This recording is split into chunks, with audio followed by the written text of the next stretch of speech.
Hebrews chapter 11.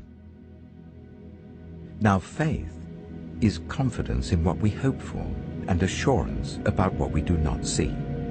This is what the ancients were commended for. By faith we understand that the universe was formed at God's command, so that what is seen was not made out of what was visible. By faith Abel brought God a better offering than Cain did. By faith he was commended as righteous when God spoke well of his offerings, and by faith Abel still speaks, even though he is dead. By faith Enoch was taken from this life so that he did not experience death. He could not be found because God had taken him away. For before he was taken, he was commended as one who pleased God. And without faith it is impossible to please God, because anyone who comes to him must believe that he exists, and that he rewards those who earnestly seek him. By faith, Noah, when warned about things not yet seen, in holy fear built an ark to save his family. By his faith he condemned the world and became heir of the righteousness that is in keeping with faith. By faith, Abraham, when called to go to a place he would later receive as his inheritance, obeyed and went, even though he did not know where he was going. By faith he made his home in the promised land like a stranger in a foreign country. He lived in tents, as did Isaac and Jacob, who were heirs with him of the same promise. For he was looking forward to the city with foundations, whose architect and builder is God. And by faith even Sarah, who was past childbearing age, was enabled to bear children because she considered him faithful who had made the promise. And so from this one man, and he as good as dead, came descendants as numerous as the stars in the sky and as countless as the sand on the seashore.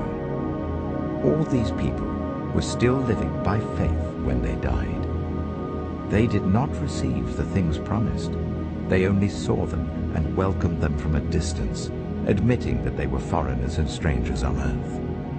People who say such things show that they are looking for a country of their own. If they had been thinking of the country they had left, they would have had opportunity to return. Instead, they were longing for a better country, a heavenly one.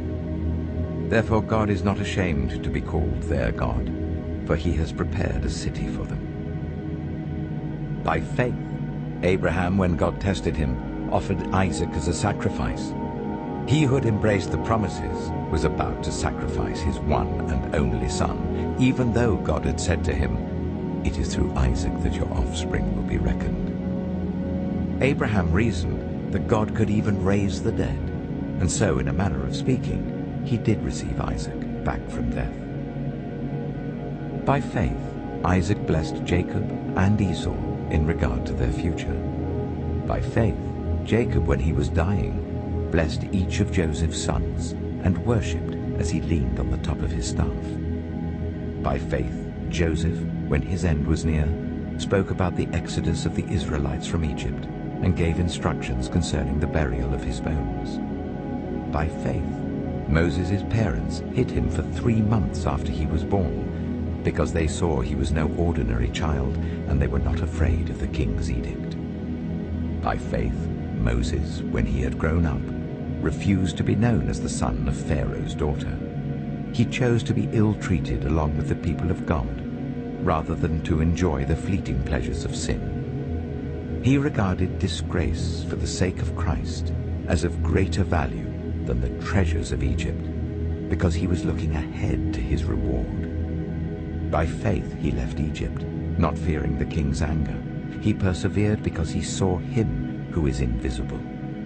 By faith he kept the Passover and the application of blood, so that the destroyer of the firstborn would not touch the firstborn of Israel. By faith the people passed through the Red Sea as on dry land, but when the Egyptians tried to do so, they were drowned. By faith the walls of Jericho fell after the army had marched round them for 7 days. By faith the prostitute Rahab, because she welcomed the spies, was not killed with those who were disobedient. And what more shall I say?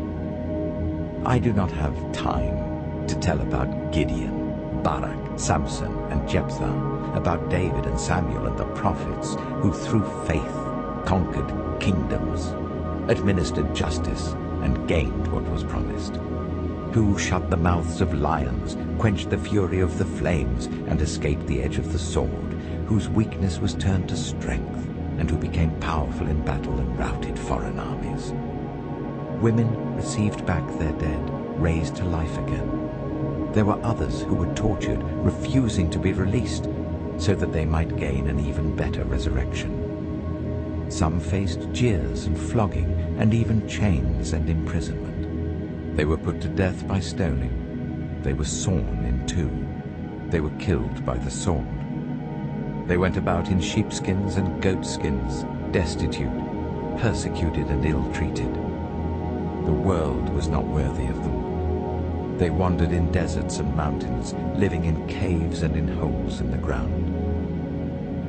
These were all commended for their faith, yet none of them received what had been promised, since God had planned something better for us, so that only together with us would they be made perfect.